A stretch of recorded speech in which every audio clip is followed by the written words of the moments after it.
Grandpa Monty's Muddles.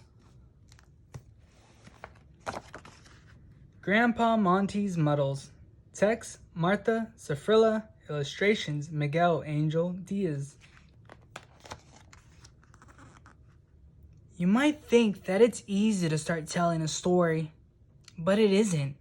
It really isn't. And I don't want to do that thing when you start by saying, "Hi everyone, I'm Oscar. I'm 7 years old and I'm an only child." No way. I wanted to do something more original. But I can't think of anything better. So all I'll say is, "Hi everyone, I'm Oscar. I'm 7 years old and I'm an only child." See what I mean? You try to get straight to the point, say things just the way they are, and instead things get more complicated. My name is really Samuel Oscar, but everyone just calls me Oscar. And I'm not only 7 years old. I'm 7 years, 2 months, and 10 days old. And for the last 3 months, I haven't been an only child. It's not because I've got a little brother who's crying and pooping all over the place. No, sir. It's because Grandpa Monty has come to live with us. I know, a grandpa isn't like a little brother, but you'll see what I mean. My grandpa isn't very well, and a lot of the things he says and does make him look like a little kid.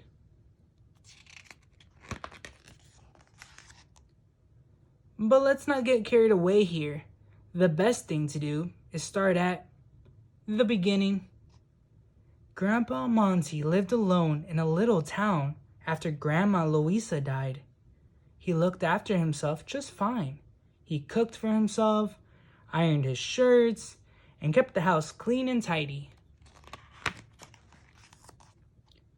But one day, Uncle Andrew found out that in just 1 week, Grandpa Monty had put a chicken in the washing machine, roasted a sweater, and ironed a piece of fish.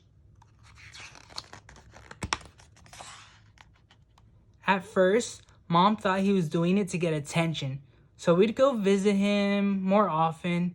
But when the police called us one day to tell us Grandpa was trying to open a tree with the keys to his mailbox, she really got worried. Grandpa Monty wasn't well, and he needed our help.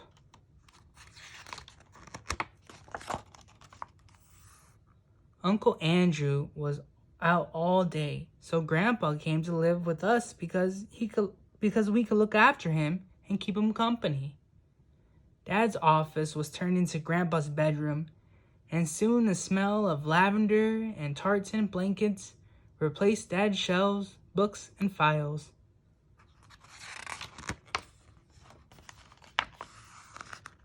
The fact is, our schedules worked perfectly. When Mom and I are at school, Dad looks after Grandpa. And when Dad goes to work, we're already at home, so Grandpa's never alone. But, of course, we can't be looking out for him all of the time. And though we even leave the door open when we go to the bathroom, sometimes Grandpa Monty gets up to do all sorts of things.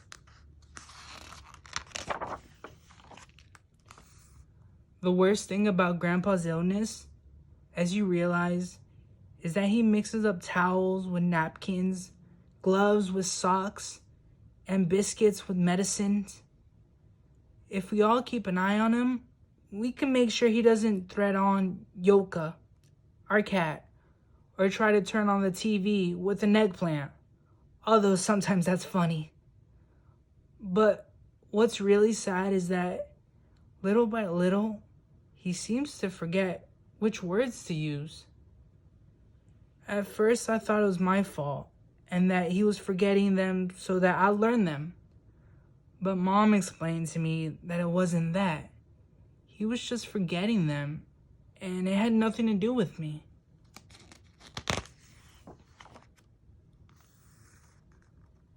The doctor says that to exercise your memory, it's good to read the newspaper every day. Look at old photo albums and to do math where you add up and take away. Every afternoon, Grandpa helps me with my homework, and then I help him with his. So that way, I learn and he remembers. Every afternoon, we look at photos of when Mom was a little girl. Photos of Grandpa, Monty when he was young, of Uncle Andrew, Auntie Christine, cousins Jennifer, Peter, Irene, Oliver, and Michael. He repeats the names belonging to all of the faces, and I've ended up memorizing them too.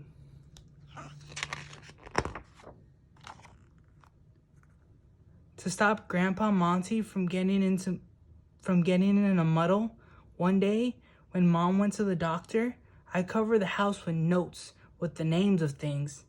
I began with all the things that started with S. Sweater, stool, sink, salt shaker, sandals, and then all the words that started with C. Couch, car, cracker, cookies. And then the ones that start with M. Melon, mousetrap, mantelpiece, milk. The last letter I used to write on the notes was Y. For Yoko and Yell. The cat wasn't too happy about having her name tapped to her tail, and when Mom saw Yoko jumping around and the house full of notes with thumbtacks and tape, she yelled. She yelled a lot.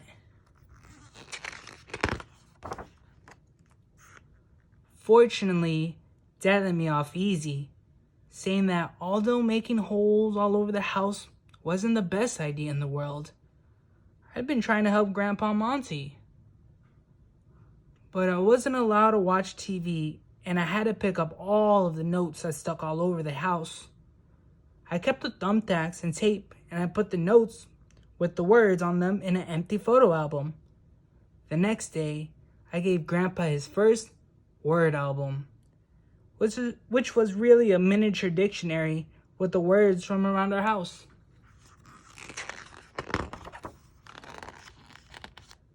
Unfortunately, Grandpa Monty isn't getting any better. Every day he remembers fewer names and fewer things. Yesterday, he didn't recognize me. Instead of calling me Oscar, he began to call me Pumpkin. Even though my head isn't that big, but every afternoon we keep doing our homework. This week, I'm making an album with the names of the states and their capital cities. Now I can go over what I learned at school, and Grandpa can exercise his memory. Do you make albums with everything you learned too?